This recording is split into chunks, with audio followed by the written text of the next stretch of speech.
73 സങ്കീർത്തനങ്ങളിലെ മൂന്നാം പുസ്തകം. 50 73 മുതൽ 83 വരെയുള്ള 12 സങ്കീർത്തനങ്ങളാണ് ദാവീദ് രാജാവിൻ്റെ കാലത്തെ പ്രവചന ഗായകനും വിശുദ്ധ മന്ദിരത്തിലെ ഗായക സംഘത്തിൻ്റെ തലവനുമായിരുന്ന ആസാഫ് രചിച്ചിട്ടുള്ളത്.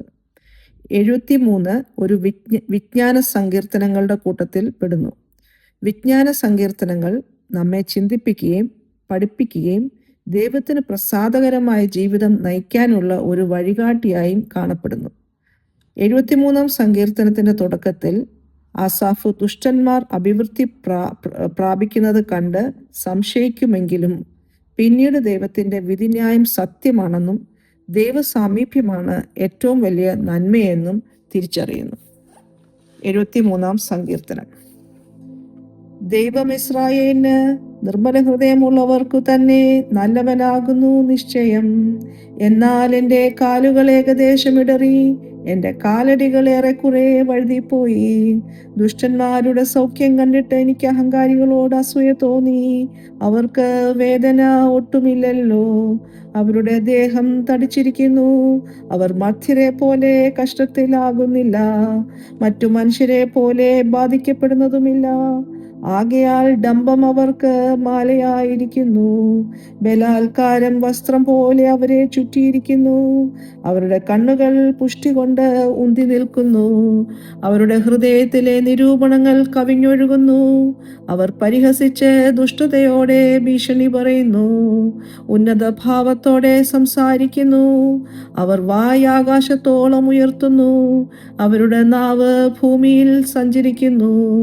അതുകൊണ്ട് അവൻ തൻ്റെ ജനത്തെ ഇതിലേക്ക് തിരിക്കുന്നു. അവർ ധാരാളം വെള്ളം വലിച്ച് കുടിക്കുന്നു. ദൈവം എങ്ങനെ അറിയുന്നു? അത്യുന്നതന് അറിവുണ്ടോ എന്നവർ പറയുന്നു. ഇങ്ങനെയാകുന്നു ദുഷ്ടന്മാർ.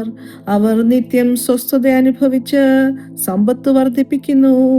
എന്നാൽ ഞാൻ എൻ്റെ ഹൃദയത്തെ ശുദ്ധീകരിച്ചതും എൻ്റെ കൈകളെ കുറ്റമില്ലായ്മയിൽ കഴുകിയതും വ്യർത്ഥമത്രേ. ഞാൻ ഇടപെടാതെ ബാധിതനായിരുന്നു, ഉഷസ്സു തോറും ദണ്ഡിക്കപ്പെട്ടും ഇരുന്നു.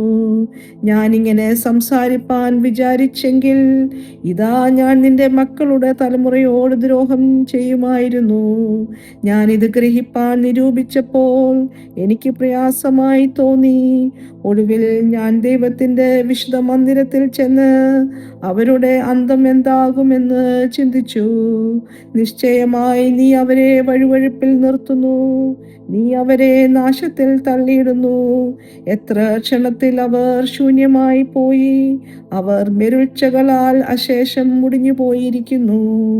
ഉണരുമ്പോൾ ഒരു സ്വപ്നത്തെ പോലെ, കർത്താവേ, നീ ഉണരുമ്പോൾ അവരുടെ രൂപത്തെ തുച്ഛീകരിക്കുകയും ഇങ്ങനെ എൻ്റെ ഹൃദയം വ്യസനിക്കുകയും എൻ്റെ അന്തരംഗത്തിൽ കുത്തുകൊള്ളുകയും ചെയ്തപ്പോൾ ഞാൻ പൊട്ടനും ഒന്നും അറിയാത്തവനും ആയിരുന്നു.